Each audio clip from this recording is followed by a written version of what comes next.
Guys, in today's video I'm going to cut a bit of firewood for the house, because if you look at the trees, the season has really changed from the last video I shot. In the last video we were working on the trailer. The reason that it's not painted, I'll explain now. From about May 2024 I've been having a bit of back trouble.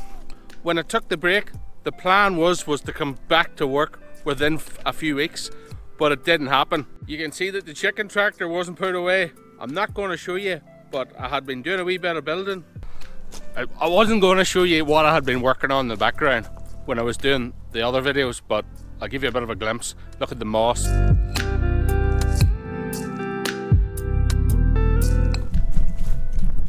Look. Literally set up a mortar board. Literally walked away from it, look. Then it turned white, the yellow's faded. Look, that's bad for tools, look. I did have every intention of coming back, just didn't work out. 1 week turned into 4 weeks turned into 3 months. Now we're from October, we're now in February, end of January, start of February. The plan is, next video we're coming back to it, but we're going to cut firewood today. Look, like a ghost town, look.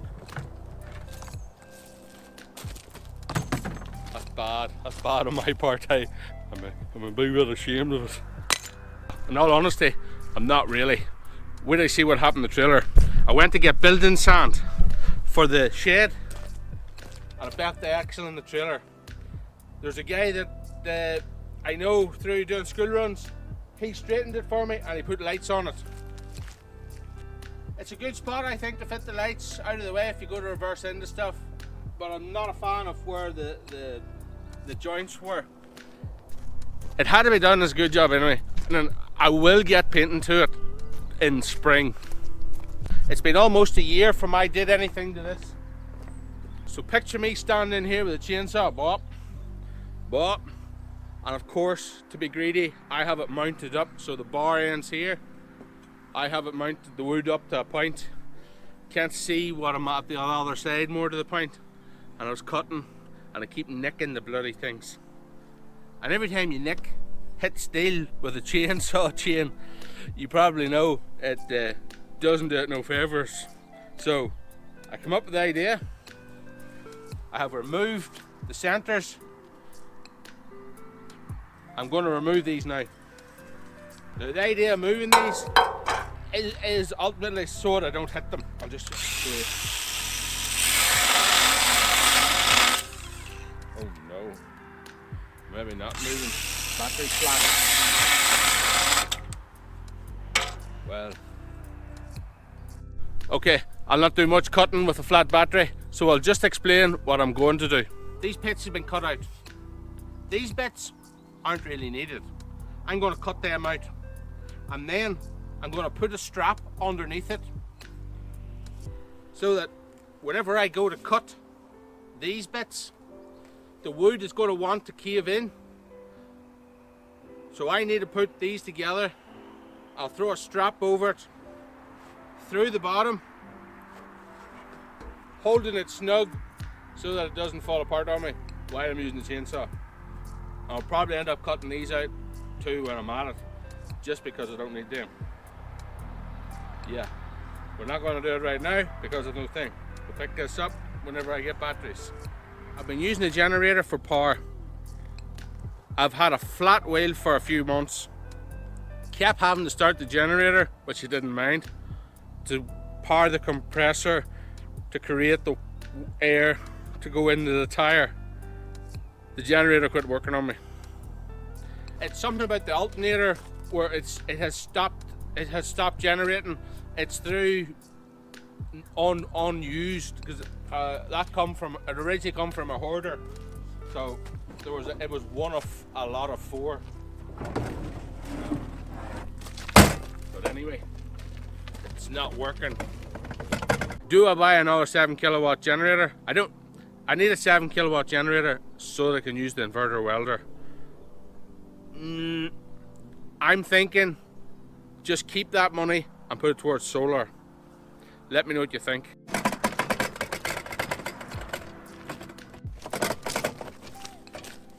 Another thing that has sat out from I last worked was this here. And it started first go there the other day. That, I even got it going too. What do you see inside it? Rusted to the ballocks. My bad.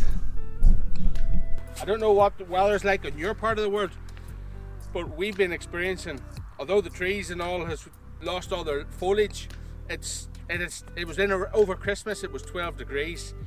After Christmas it dropped to -4 degrees. Like 12 degrees in the middle of the night, down to 10. A week of -4, -5 degrees. Now the weather's back up. It's 10 degrees now today. I could be walking around in a t-shirt. It is going to be 2 degrees tonight supposedly, because I checked the weather. But yeah, crazy times. Right, so what can you expect in 2025? Well, first of all, we're going to cut some wood. And then we're going to use some of this self-made compost to put a bit of life into these vegetable beds. Now what I mean by that is nothing much grew in these 2 beds because the compost was fresh. So now it's a year old, I'm going to spin some new stuff onto the top of it. Another thing I'm going to do is we didn't use the carrots and the parsnips. A lot of the carrots was joined together. The reason they were joined together is because I didn't thin them out. Look at that there, that there's a good boy over there, isn't it?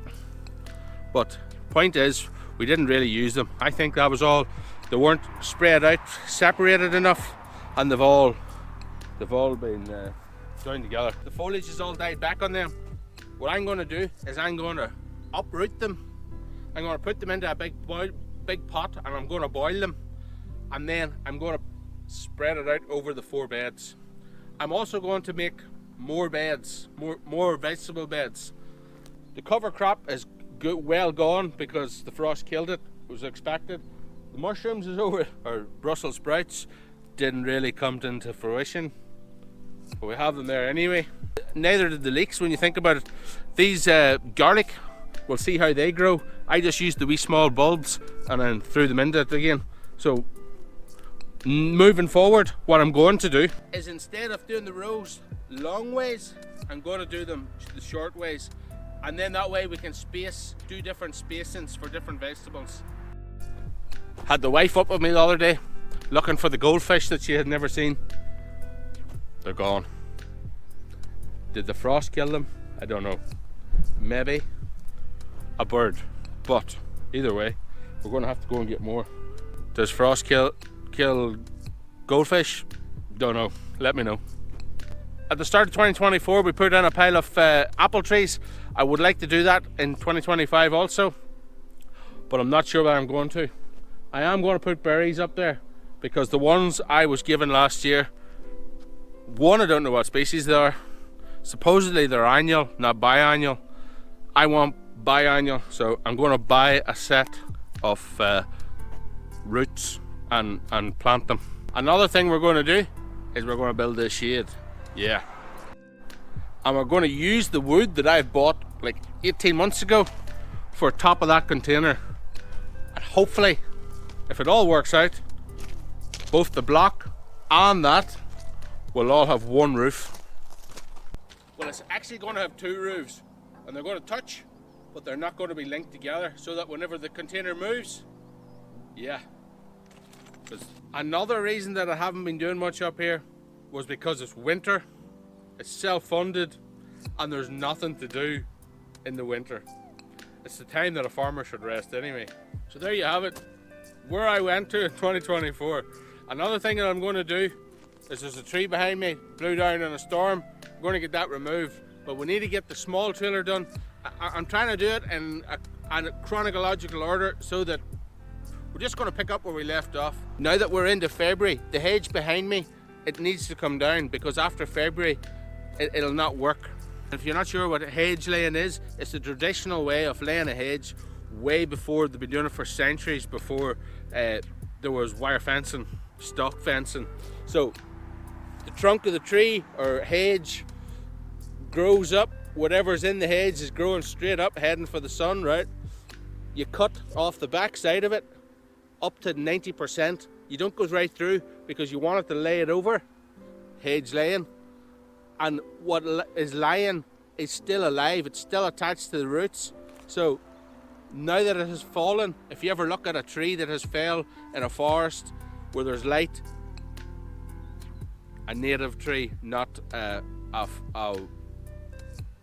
Christmas tree, not a spruce or conifer, it'll water shoots will come out, water sprouts, and all them different buds. They'll express themselves and grow, and you'll end up with a wonky looking tree. But that's life, Mother Nature doing her thing.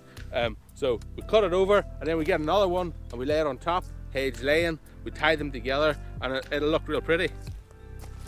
That job that I was going to at the start of this video isn't going to be done today because I have to take Ezra to swimming lessons, and then I've actually been trying to do this video for about 3 weeks and still haven't. I'm only getting around to it now. We get nervous being on camera. Nah. Anyway guys, next video, normal procedure resumes. Thanks for watching. See you in the field.